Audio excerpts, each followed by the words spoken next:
They told me my dream home was a symbol of pride, but to them, it was a symbol that didn't belong. One morning, without warning, the HOA sent bulldozers and reduced my mansion to rubble.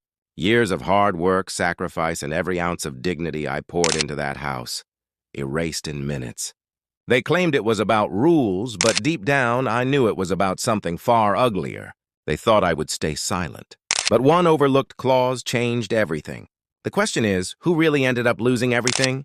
Like and subscribe to join our community. For years, I believed the mansion I built was more than just brick and stone. It was a living symbol of what determination could achieve. I had worked tirelessly, pushing through long nights and countless sacrifices, not just for wealth, but for a sense of belonging.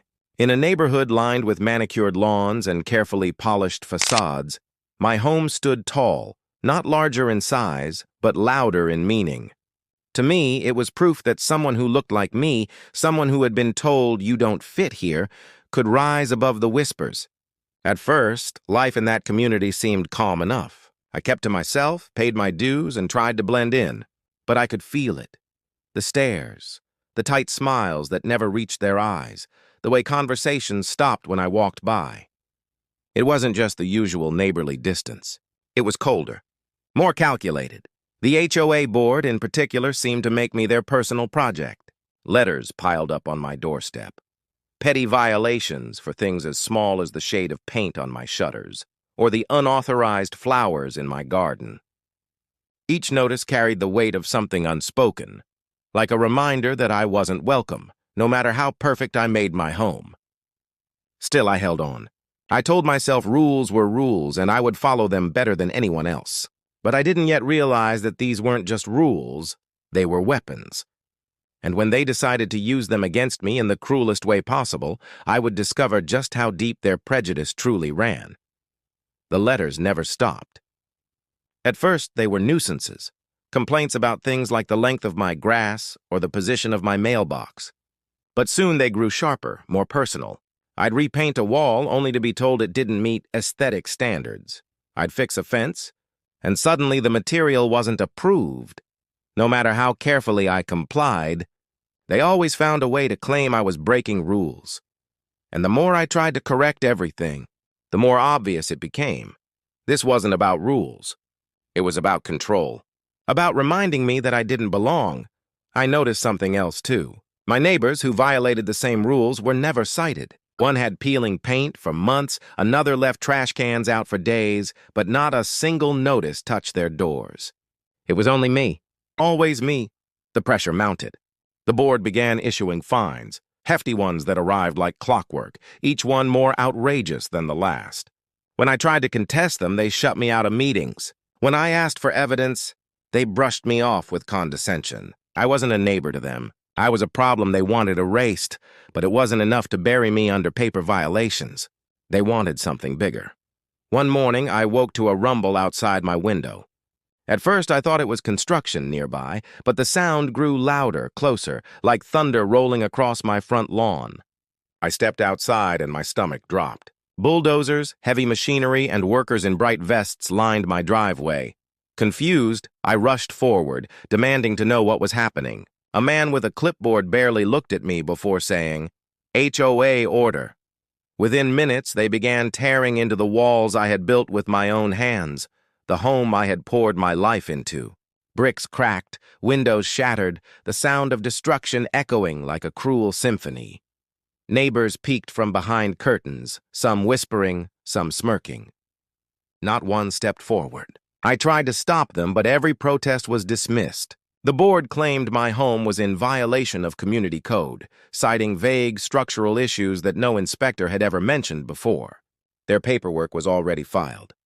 Their decision is final. By the time the sun set, my mansion was rubble.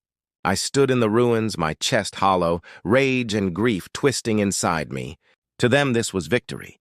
A message. People like me don't get to stay, don't get to thrive, don't get to stand proud in their presence. But what they didn't know was that buried beneath the wreckage of my home was something far stronger than brick and stone, something they hadn't accounted for. Because while they were busy tightening their grip with fake violations and petty fines, I had been quietly studying their rules just as carefully as they studied me. And tucked away in the dense pages of their bylaws was a single overlooked clause, one that had the power to unravel everything they thought they controlled. And when I used it, it wouldn't just shake their confidence. It would destroy their entire foundation. For weeks after the demolition, I lived with the sound of that destruction replaying in my head. Every crash of brick and splinter of wood was a reminder of what they had taken from me, not just a home, but dignity, security, the proof of everything I had built.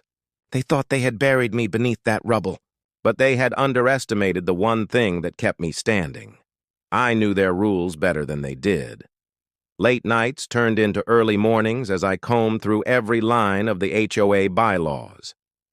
Buried deep in the fine print, in language so dry most would skim right past it, I found it, a single clause stating that any board member found to be acting in bad faith or discriminating could be removed by a simple majority of homeowners. Not fined, not warned, removed, immediately. It was the lifeline they never thought I'd find. I documented everything, every notice, every fine, every blatant double standard where others were spared, but I was punished. I spoke to neighbors quietly, one by one. Some were afraid, but many had their own grudges against the board. And when I showed them the evidence, the truth was undeniable. The day of the meeting, the board walked in with smug faces, convinced they had won. They didn't realize the tide had already turned. With trembling hands but a steady voice, I invoked the clause. I laid out the evidence of discrimination, the paper trail of targeting, the lies that justified the destruction of my home, and one by one, hands raised in favor of their removal. Shock replaced smugness. Power drained from their faces. In less than an hour, the same people who had destroyed my life were stripped of the authority they had abused.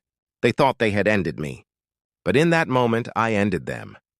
When the vote ended and the board was stripped of their power, I should have felt nothing but victory. But standing there, I realized something deeper. Winning back my dignity didn't erase the fact that my home, the dream I had poured my life into, was still gone.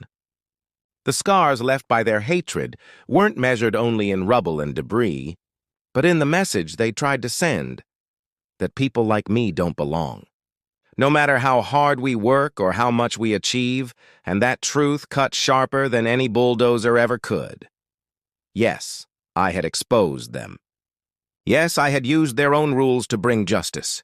But what does it say about a system where the only way to survive is to fight harder, prove more, and endure attacks that others never face? My story may have ended with a victory, but how many others never get that chance? How many families lose their homes, their jobs, their futures to the quiet cruelty of prejudice hidden under the mask of rules? For me, the fight didn't end when the board was removed. It became the beginning of something larger.